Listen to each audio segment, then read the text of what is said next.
and welcome. This is Lisa Jones, and you are listening to the Exploring Death podcast.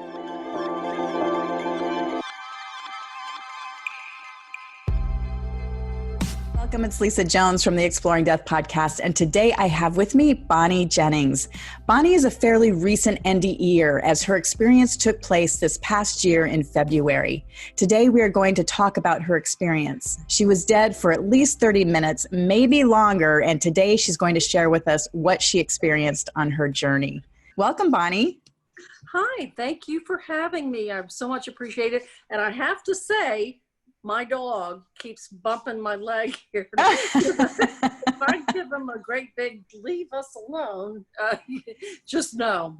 Okay. He's trying to play ball. But yes. No problem. I know, and it is funny. I feel like our animals always want to be in whenever we're talking about spiritual things, because they're like, "Oh yeah, that's what I'm a part of too."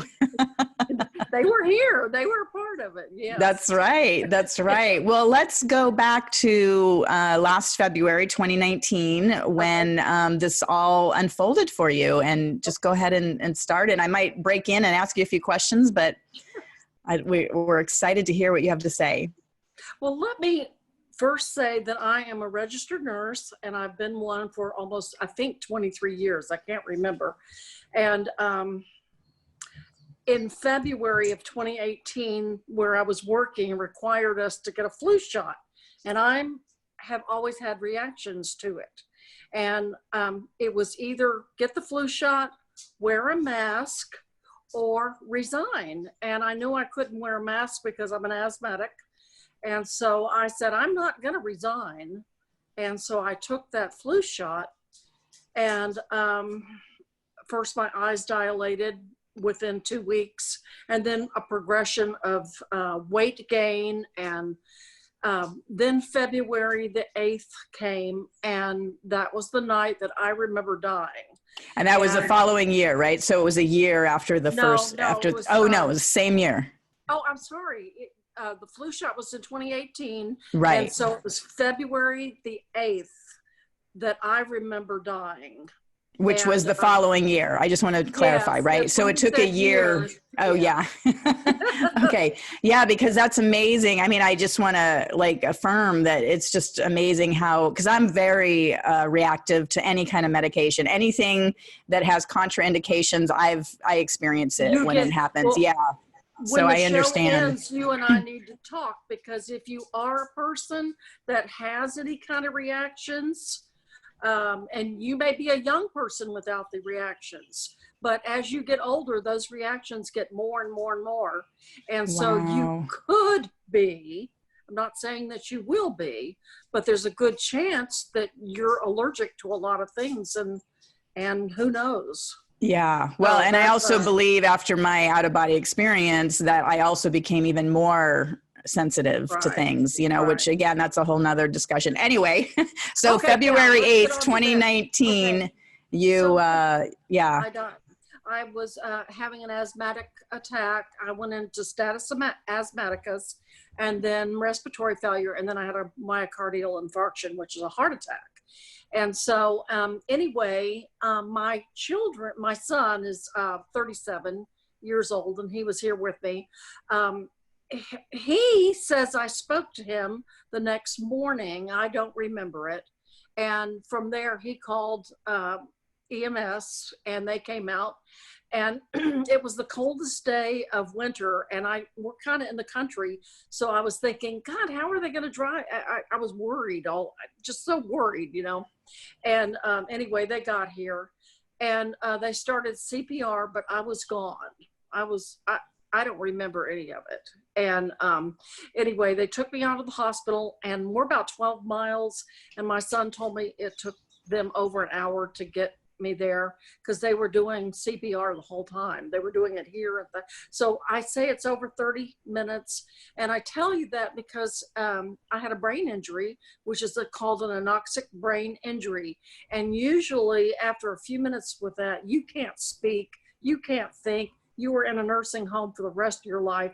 So for me to be talking to you and communicating with you and anyone else is an absolute miracle. Wow. Absolute. Wow. And I just have Okay. to say my whole And body that is is, chilling, which is like truth. Whenever my body yeah, hears truth, it's just absolutely. So yes, it is a miracle. And it is wow. absolutely. And I am still doing a little bit of nursing, but I can't do what I used to do, and that's okay. But anyway, so I'll take you back to the hospital. I awakened kind of in ICU. I'd been there 4 or 5 days, and I had been intubated. And I can remember in my mind, I'm arguing with the other side, and I'm telling them, I said, you know, I'm a good person. I should have had lights. I should have had angels. I should have gone into the tunnel. It should have been just like how all those other people have written about all these years that I've read about. And I'm arguing, why wasn't mine like that? And they never answered me. And I laugh because they they didn't answer me, and it was the way they looked at me, and they said, okay, in their minds, you know, mind to mind, okay, we're going to show you. And boom, all of a sudden I saw where I had been, and I had been in the void. You know, you hear about people talk about the void. And from the void, I remember being lonely and where is everybody? But from the distance in the sand, very, very hot. Well, no, not hot, but dry. I saw a round, huge rock, a boulder, black, and it rolled to me with the sand beneath it. And it stood right at my feet. And it wasn't until another NDE said to me, that sounds like a Dharma wheel. I looked it up, and sure enough, that's what it was. It was a Dharma wheel. And I wasn't a Buddhist, so I don't know anything about this stuff. So anyway, here it stood at my feet. And I looked up at it, and I'm thinking, what in the heck is that? It's just a huge black stone. Well, from that, I was taken, I went instantly into a place where I saw mountains and eruptions. I saw blood coming down a mountain. I saw a lake of blood. And I saw an Asian man, very tall and slender, with a straw hat on. Uh, and he was stirring the blood. And I looked at him and I said, am I in hell? And he says, oh no. He says, no, no. He said, this is the cleansing pool, and I am stirring bad thoughts, negative thoughts from people. And I said, really? He said, yes. And I said, well, does it hurt? He says, well, did it? And I said, well, no. He says, well, there you have it. And so with that, I was taken to another place, and I saw the dirt beneath us. And someone took dirt and put it in my hand, and it went through my fingers. And I could see the sparkles of silvers and golds and speckles and bacteria and things it was just a quantum world that opened up beneath my feet. And I realized we are layered. We are layer upon layer upon layer upon layer of life and living throughout the galaxy. And not just here, it just goes on. It's eternal. I mean, it just goes on and on and on. So when you walk outside, just be aware we are walking on the earth that doesn't even know that we exist. I mean, we're all connected, but it's in its own world. Does that make sense? Kind of. Yeah, kind of it does. I understand it's hard to put into these concepts that we receive from the other side are very difficult to articulate because our words are so limited with definition here. And yet I can completely see that. That's amazing. I love your visual, or the idea of the sand going through your hand and then just all the layers of, eternity that's right there. It was like a solar system's billions of them right there, just within my hands. And so they showed this to me. And then from there, we went to see the relics of the earth, and I was able to put my hands on the Sumerian tablets and read them. They showed me the pyramid. They took me everywhere on the earth. And then from the earth, I mean, it was phenomenal. I know we went to Peru. I know we went to the pyramids. I know we went to the Samaritan tablets, and I know we went somewhere in Mexico. And so from there, I guess I went back to the cleansing pool, because every time I ascended, I had to be cleansed.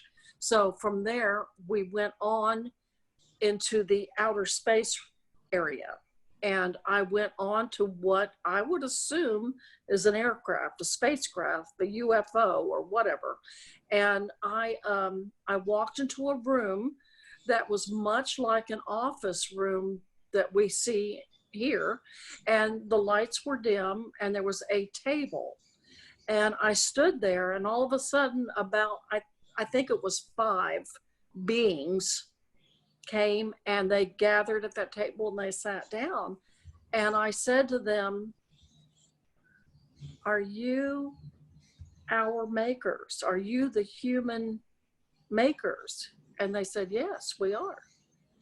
And I knew it, because I've always known that. And I know this freaks a lot of people out that have religious beliefs, and I apologize, but this is what I was shown. And they were of a different personality than what we have, and I would get into that a little bit more. One of them, a short one, and I don't remember what they looked like. I kind of remember the short one, but he kind of had a jovial personality, and he was kind of leading the whole thing. But they are, well, for instance, when I was asking them earlier in my experience, why didn't I have a vision like this? Or, you know, why didn't I have the tunnel? Why didn't I have the angel? They communicate just by looking at you, just this blank, not a blank stare, but they look at you and they don't answer, because you know what they mean. Yeah, telepathic. Yeah, telepathic yeah. Communication. Exactly. And so the littler one had kind of a sense of humor. The others really did not have a sense of humor. But they said to me, we want you to read this material that we have here. And so they handed me paper instead of letting me look at the computer, but they said it would be easier for me to read paper than looking at their computer. And so they handed me a bunch of paper, and they said, "Here, read this." And I'm like, "I can't read this. This is binary code."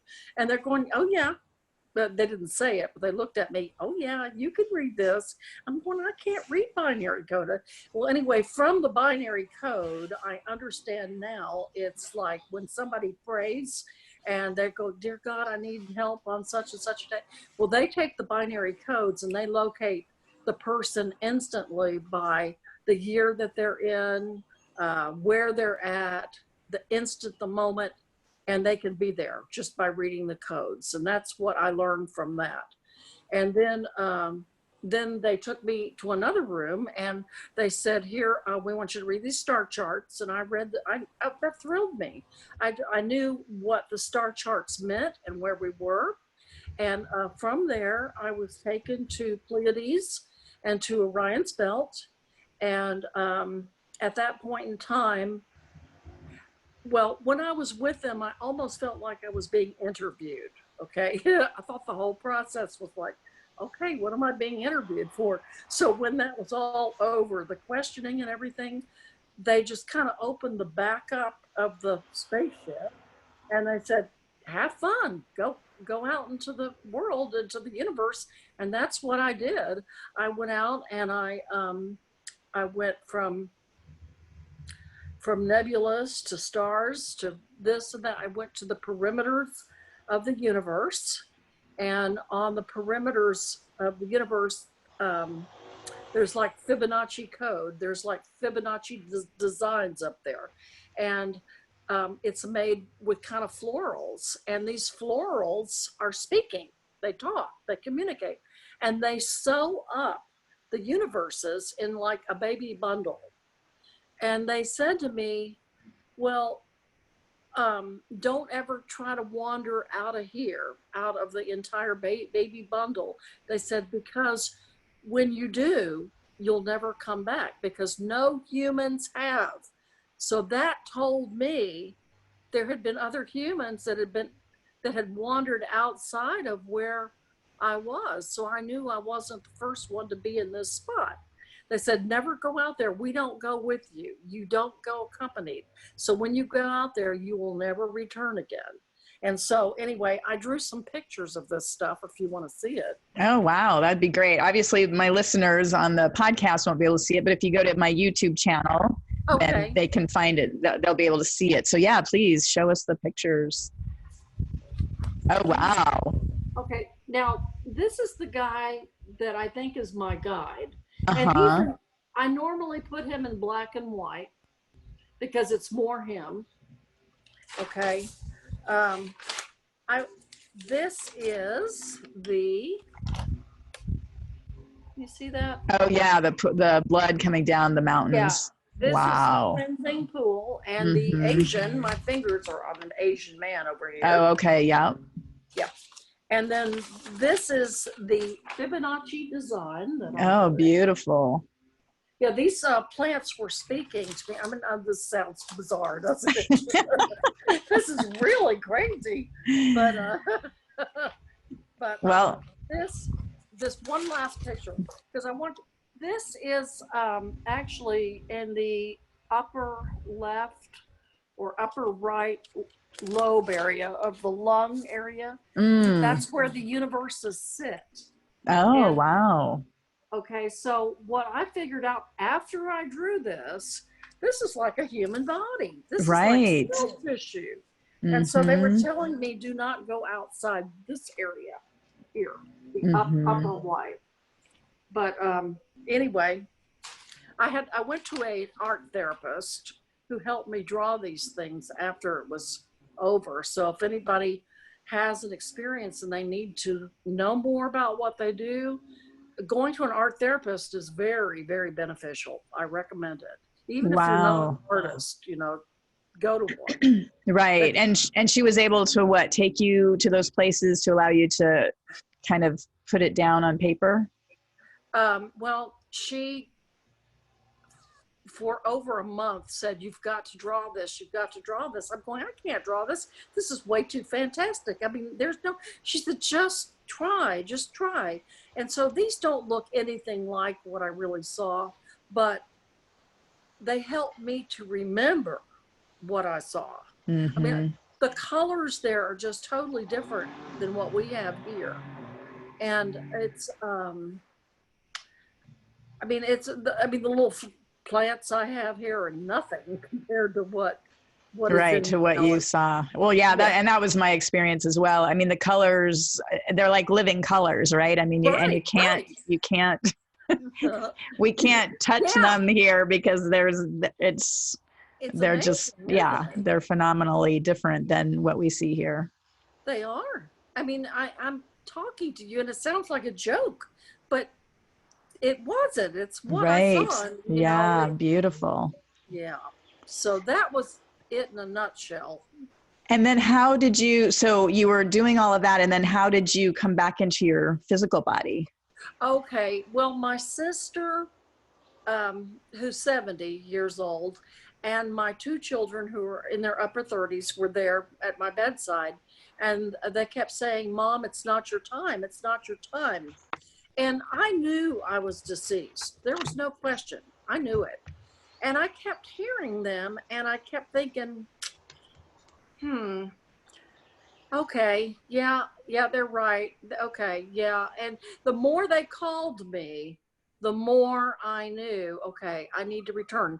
Now, I know for myself, I did not have to return. And in fact, I think it was on the 14th day. I'm not for sure, but I think 14 days later, I had another cardiac issue. And the nurse actually came in the middle of the night and woke me up to let me know that my cardiac enzymes were normal and they had gone back to normal. So I know that I was not told I had to come back. I honestly felt the death angel, for lack of a better word, with me. Actually, through some of this past year, I felt them. Whenever I would have not relapses, because I've actually been fairly healthy, but when I'd have little moments where I could actually kind of touch the death area mentally, I could feel it was there. And I think I decided to come back because they kept calling me, and my sister kept saying, "You have 5 animals and I'm not taking care of them. What are we going to do?" And that's the truth. I think that I thought, oh my God, my poor animals, I better get back to them. So. Wow, that's amazing. So you came back. Do you remember, like, were you in the farther regions when you Yes. like popped back into your body, or what was that experience like? Now I do kind of remember the tunneling coming back, and it was kind of like in the movie Contact, where is it Jodie Foster? Is that? I think so. I think she's the Yeah, actress in she's there. slipping through it was kind of like that coming back. But it I was in the hospital for February 14th last year, and my mind was, it was just, it was in awe with everything. And the hospital brought in bags of Valentines to me from prisoners in the area, and I was so thrilled. I mean, it was like the very best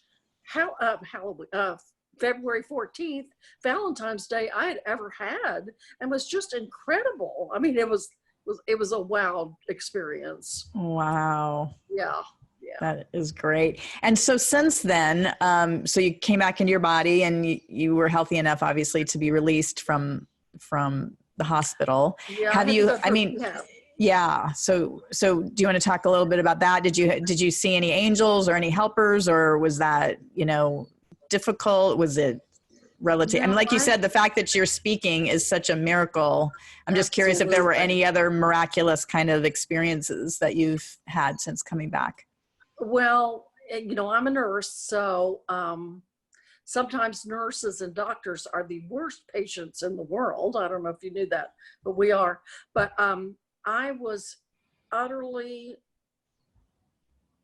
loved every single person that took care of me. I just thought it was really miraculous how they worked. It was like they were ordered to be there for me. I mean, I know it sounds crazy, but the speech therapist, I love her, and I'll never forget her first day. She gave me a math problem, a very easy math problem, and I started to cry because I couldn't do it, and I thought she was being mean to me, but it wasn't that. It's just my mind could not process what 2 + 7 is. I couldn't do it. And I just thought she was after me, but everyone there was just tremendous. I just couldn't have asked for better care. Wow. Beautiful. Yeah. Mm-hmm. And since then as well, have you had any kind of new, I mean, superpowers? Yes. Or? Oh yes. It's, I've always been a big dreamer. And that's where I usually got my messages. But now I'll be in the car, and for instance, I'll be driving down the street, and they'll go, "Okay, we want to teach you something about time." Okay. And I'm like driving, and I'm going, "Well, I need to write this down." No, you'll remember it. Just remember what we're telling you about time. Because one of the things they kept telling me in my NDE was, I kept asking, "Where's my mother and my father and the people who've died before me? Where are those people?" And they said, "What is your hurry? You've got eternity." Well, I'm kind of thinking, eternity, that's a long time. I mean, that could be forever. And they said, "What is your hurry? You have eternity." And so when I'm driving down the street and they start saying, "Okay, we're going to teach you about eternity." Okay, well, what is eternity here on earth? Well, it's the 8 sitting sideways, and it goes on forever and ever. Well, they'll say, if you get taken off of Earth's atmosphere, okay, and you get up a little ways, you no longer have that time, because Earth, there's not an eternity outside Earth. It's momentary. instantaneous. And so it's like a wow, oh, never thought about that. Little things like that couldn't have come from me. It's just how those aren't things that you normally think about. Exactly. And here, oh, okay. So that's like one of the little things. That's been a recent thing that they've taught me, and I can't remember the other ones. Wow. So in other words, basically they're coming to you with little teaching moments of experience, and you're able to connect in with them to receive the teachings. It's been the teaching's been about time and earth. Okay. And so I asked them initially about, well, how come I don't remember things, or what? And they said to me, okay, about memories. They gave me a mathematical equation actually, and they said on Earth, okay, in order to have memories, one must have oxygen. You cannot have a memory without oxygen, because Earth works with oxygen. Okay, so if you don't have memories, it's Earth time plus oxygen equals memories. So how in the world would I go around, that's way above me, so it's little things like that is like amazing, how, and that makes so much sense. It does. And it also makes me think about, because there are so many NDEers that don't have memories of their out-of-body experience. I love it that you do. You've got very clear memories. I do. But again, it's like, wow, but you didn't have oxygen up there. But again, maybe it's just a different realm, and we just have you were able to bring those down with you. Well, I think that if I could talk to some of those NDEers, and I have been thinking about taking a hypnosis class, but I think that they didn't remember because of oxygen levels. Right. Okay. And when you're in the void, I mean, there's no oxygen in that void, and so you may have a slight memory when you're coming out of it that, hey, I've been in this place that has no memories or anything. But when you're coming out of it, you start to remember, I was in this void place, That's and so right. I think that's what it is. And I would love to work with some of these people. Well, interestingly, I know at the last IANS conference I attended, Dr. Paul Aruns has been doing regressive therapy with NDEers, and they do remember Later information on, when they are taken into that subconscious level. So I think it's probably that they, so many people, they don't have it at their conscious level, right. but it is down, it's buried in the subconscious. So it's accessible. So amazing. Yeah, I think when you add a little bit of oxygen to those memories and bring it some life, and maybe they'll say, well, I was in the void, and they may have been. And I mean, a lot of people will tell you the void is satanic or it's really not. It's a place where you're at. I was there because I needed to recuperate. I was in a bad shape. My mind needed a rest, and that's why I was there. Yeah, and interesting. I had to heal, and they knew that. And another thing about time I wanted to tell you real quickly, even though on Earth time, I was gone for a long time, okay? Because when we get off Earth and we're in their universe, their parallel universe, or whatever type of universe it is, they, oh God, I forgot what I was going to say. Oh, it's so important. Please bring it back. But oh gosh, I'll think of it in a minute. I do that a lot. That's part of the anoxia. Yeah, no problem. I understand. And if it pops back in, feel free to jump in with it. Well, how about if I pull some cards? I'd love to That'd see what. Do I have to think of something, what I need Well, to if do? you'd like, is there anything specifically you'd like to have some information on?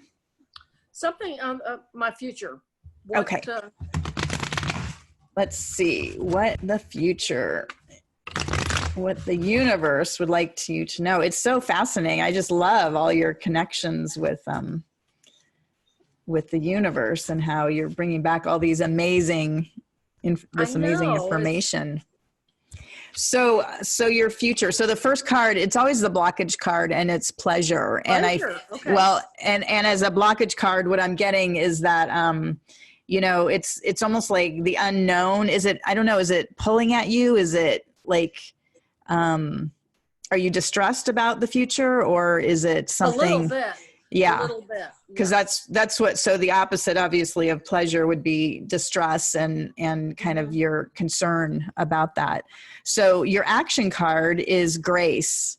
And really what I'm getting, I mean, especially just all this amazing information that you're sharing, is that this is really what you've come back to do, is to share this information with as many people as you can. And so many of us are here now to shine light on death and to help people not be afraid of it and to alleviate people's fears. And your account is so compelling and so affirming to people, especially those that have gone to the void and feel like it's hell or the dark side. Or and it's been told that. Yeah. Right. Or been told that, because so much of, there's misinformation out there. And so I feel like you're this angel of mercy, of grace, an angel of grace thank you. to bring this through. And then the outcome is essence, which again, that is your essence now, is that of, from being beyond.